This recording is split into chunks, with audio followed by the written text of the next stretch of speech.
ഒന്നാം number police Janamaithri എന്നാമൈത്രി. അന്ന് നാട്ടിലെ ഏതൊരു ഉത്സവകാലമാണ്. അതുവഴി വന്ന പോലീസ് ഏമാന്മാർക്ക് രാത്രി വൈകി റോഡിൽ നിൽക്കുന്ന കുട്ടികളെ കണ്ടപ്പോൾ ഒരു പതിവ് ചൊറിച്ചിൽ, വിരട്ടൽ, ചോദ്യം ചെയ്യൽ, വായിൽ തോന്നി വൃത്തികേട് പറയൽ.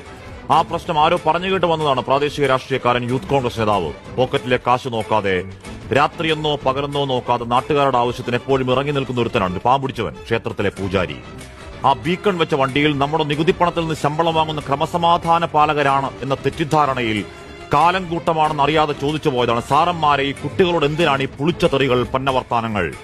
പ്രധാനമന്ത്രിയെ, മുഖ്യമന്ത്രിയെ ചോദ്യം ചെയ്യുന്ന ഒരു നാട്ടിൽ ആ സാധാരണക്കാരന്റെ ചോദ്യം കൊമ്പുവെച്ച ഏമാന്മാർക്ക് പിടിച്ചില്ല. കുരുപൊട്ടി ഈഗോയിൽ വലിച്ചുവാരി വണ്ടിയിലിട്ട് ഇടി തുടങ്ങിയതാണ്. വഴിനീള മർദ്ദനം. സ്റ്റേഷനിലെത്തുമ്പോൾ തന്നെ കർണപടം തകർത്ത് ചെവിക്കരണം തീർത്തവന്റെ മുടിഞ്ഞ കയ്യൂക്കിൽ മസിൽ ബലത്തിൽ നിർത്തിയോ കൊല്ലാക്കൊല. കുറിച്ചു നിർത്തി കൈമുട്ടുകൊണ്ട് നട്ടലിന്റെ കശേരുക്കളിൽ നെഞ്ചാങ്കൂട് കലക്കുന്ന ഇടിയാണ്. ആയുഷ്കാല മർമ്മങ്ങളിൽ വേദനയും ചോര തുപ്പിക്കുന്ന മർദ്ദനമാണ്. ആ കാടിറങ്ങുന്ന കാട്ടുപോത്തിനോടോ തേറ്റപ്പന്നിക്കൂട്ടത്തോടോ പോലും ചേർത്തു വെക്കാവതാണോ ഈ ഗൂണ്ടകളുടെ മര്യാദകെട്ട തെമ്മാടിപ്പണി? ഏതെങ്കിലും ഒരുത്തന്റെ പ്രകോപനവാക്കിയല്ല. ആ മുറിയിൽ വരുന്നവനും പോകുന്നവനും ഒക്കെ അങ്ങ് ഒരു ശരീരത്തിൽ വളഞ്ഞിട്ട് കൈവക്കലാണ് നരമേധം. എന്നിട്ട് പറയും ഒന്നാം നമ്പർ പോലീസ് ജനമൈത്രി എന്നാമൈത്രി. അഹങ്കാരമാണ് അവന്റെ പ്രതിപക്ഷക്കാരൻ, സാധാരണക്കാരൻ, ഒരു പൂജാരി. വീട്ടിൽ കയറി തിരിച്ചടിക്കൽ ഉറപ്പിലാണ്. ഒടുക്കത്തെ കോൺഫിഡൻസ് ആണ്. ഈ സംസ്ഥാനത്തിന്റെ ഗൂണ്ടാ ലിസ്റ്റിൽ ആദ്യ 10 ഗുണ്ടകൾ ഒരുത്തന്റെ ദേഹത്ത് കൈവക്കാൻ ധൈര്യമുണ്ടോ സാറമാനെ? മുട്ടുപറയ്ക്കും, നിങ്ങളൊക്കെ മൂത്രമൊഴിക്കും കാലുവഴി. ഗൂണ്ടാ സൽക്കാരത്തിന് പോയി ബാത്റൂമിൽ കയറി ഒളിച്ച സാറന്മാർ, മോൻസൻ മാവുകൾ, വ്യാജ സാമ്രാജ്യത്തിന്റെ പാറാവുകാർ, ടിപ്പിയെ വെട്ടിക്കേറിയവന്മാർക്ക് ചെയ്യുന്ന നാണം കെട്ട ദാസ്യപ്പണി അടക്കം കണ്ടവരാണ് കേരളം.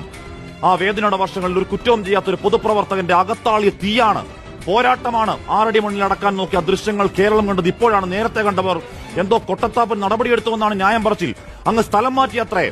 മയിൽപ്പീല് കൊണ്ട് മണ്ടക്കടിച്ചു എന്നുകൂടി പറയണം പോലീസെ. ചേർത്ത് പിടിക്കാനുണ്ടല്ലോ ഒറ്റപ്പെട്ട 1000 സംഭവങ്ങളുടെ സർക്കാർ. നിരന്തരം പരാജയപ്പെട്ട സിസ്റ്റങ്ങളുടെ രക്ഷാപ്രവർത്തന വക്താക്കൾ. ആ ക്ലീശയ വർത്താനങ്ങൾ മാറ്റിവെച്ച് ഈ നരാധമന്മാരുടെ കാക്കിയൂരി കാപ്പ ചുമത്തി നാട് കടത്തിയില്ലെങ്കിൽ, കേരളത്തോട് സമസ്താപരാധം പറയുന്നില്ലെങ്കിൽ, ആഭ്യന്തര വകുപ്പെ, സർക്കാരെ, ഒരു അയ്യപ്പ സംഗമവും രക്ഷയ്ക്കെത്തില്ല. ഈ അട്രോസിറ്റി കണ്ട് ഗതികെട്ട മനുഷ്യന്റെ പൊട്ടുന്ന രോഷം ജനകീയ വിചാരണ.